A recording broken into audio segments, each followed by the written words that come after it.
welcome to the Cozy Library. Dan hari ini aku mau bahas-bahas tentang satu aplikasi buku dimana kamu bisa sewa buku dengan harga cuman 3.000 sampai 5.000-an aja. Murah banget kan?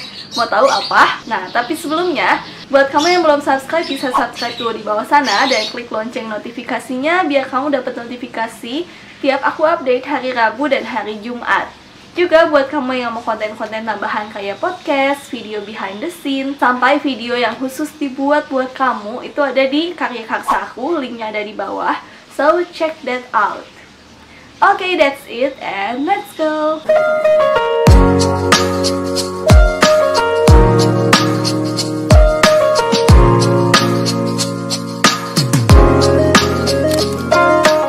Aplikasi ini namanya adalah e-book, dan yang mereka sediakan adalah electronic book atau e-book tentu aja. Dan bagusnya lagi, kamu nggak usah kemana-mana, tinggal download aplikasinya di Play Store dan kamu udah bisa mulai baca buku-bukunya.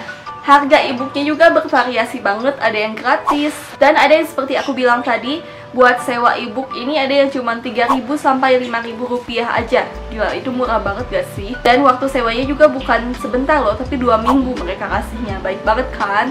Kemarin ini aku cobain pakai aplikasi ini dan ternyata aku suka banget. Jadi aku mau kasih kamu sedikit tutorial sekalian rekomendasi buku yang harus kamu baca di e-book. Nah, jadi kalau kamu udah download aplikasinya, kamu bisa buka, lalu kamu bisa daftar di bagian akun yang ada di sebelah kanan. Sesudah daftar, nanti kamu udah mulai bisa membeli buku-bukunya. Jadi, pertama kamu bisa cari di beranda. Di beranda ini ada berbagai rekomendasi buku dan kamu bisa pilih sesuai genre, mau yang fiksi, buku anak, agama, pendidikan, dan sebagainya. Nah, buku yang mau aku rekomendasikan di e-book adalah Labirin Waktu. Jadi kita cari Labirin Waktu, kamu ketik di aplikasi e-book kamu. Nanti sesudah keluar, kamu bisa klik. Harganya cuma 3.570 rupiah aja. Bayangin tuh, beli Tengko juga cuma cukup 2 atau 1 kayaknya. Lalu setelah itu kamu bisa klik sewa. Jadi pilihannya kalau kamu baca di e-book itu ada 2, yaitu beli atau sewa.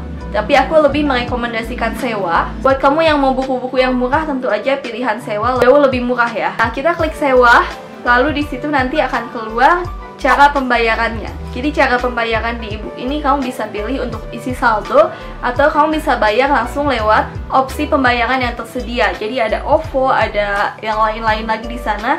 Kamu bisa pilih sesuai preferensi kamu. Dan setelah itu kamu udah bisa mulai baca selama 2 minggu, jangan lupa. Jadi ada expiration date-nya, jadi kamu harus baca cepet-cepet sebelum waktunya habis. Tapi 2 minggu itu waktu yang sangat lama kan, jadi nggak usah khawatir waktunya bakal habis. Nah, kenapa sih aku pilih buku Labirin Waktu? Jadi sejujurnya, aku pilih waktu itu Labirin Waktu hanya karena cover by.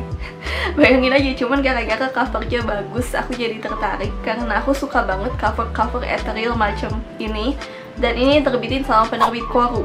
Tapi bahkan aku nggak lihat penerbitnya waktu itu, beneran. Aku baru sadar itu penerbit Koru itu waktu aku lihat lebih detail gitu. Lalu aku baca blurbsnya dan ternyata tentang kisah cinta segitiga, dan aku tertarik karena aku memang suka kisah cinta segitiga.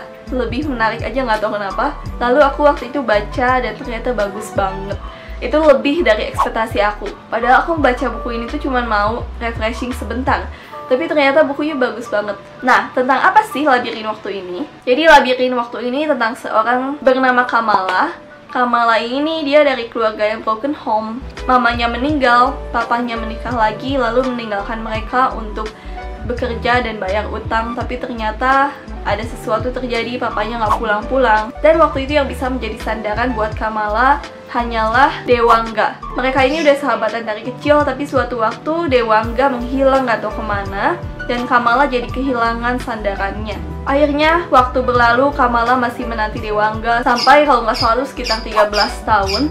Akhirnya dia kerja di tempat fotokopi, dan waktu itu di situ dia ketemu seseorang dari masa lalunya. Namanya adalah Genta. Ternyata Genta ini adalah yang menyelamatkan Kamala waktu dulu dia mau bunuh diri karena dia merasa udah nggak ada siapapun buat dia di dunia ini.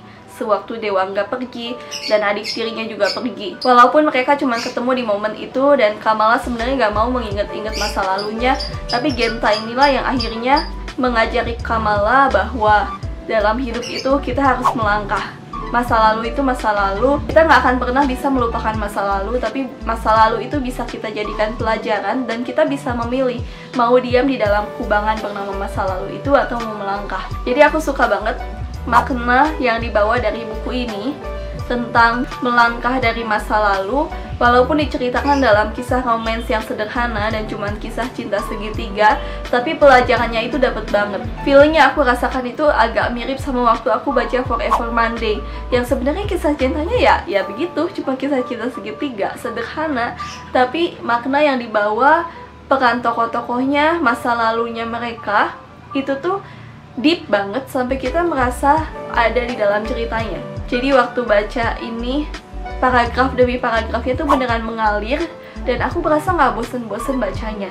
Jadi di sini di novel ini tuh diceritakannya secara maju mundur dari masa sekarang dan masa lalu. Jadi kita dikasih lihat dan kita bisa makin mengerti jalan hidupnya Kamala ini. Sedikit hal yang aku sayangkan dari buku ini adalah endingnya.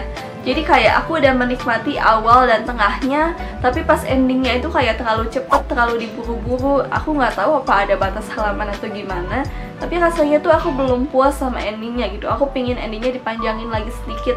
Aku masih pingin baca kelanjutan kisah mereka, saking bagusnya gitu loh. Jadi karena itu aku kasih buku ini 4 stars. Sedikit kurang di endingnya, tapi sebenarnya worth it banget untuk dibaca. Nah, seperti yang aku bilang, kalau kamu mau sewa buku ini di e-book, harganya cuma Rp3.570. Jadi beneran worth it banget. Ini buku cuma hampir 4.000, tapi aku kasih 4 stars. Jadi buruan baca di e-book, kamu bisa langsung download aplikasinya gratis di Play Store. Nah, kalau kamu udah pernah belum nih cobain aplikasi e-book, buku apa yang bakal kamu rekomendasikan? Boleh tulis di bawah sana ya. Oke, that's it review aku buat Labirin Waktu dan juga aplikasi e-book. Semoga kamu suka dan semoga kamu dapet point of view baru dalam dunia literasi. Oke, that's it. Thank you for watching. Happy reading and bye-bye.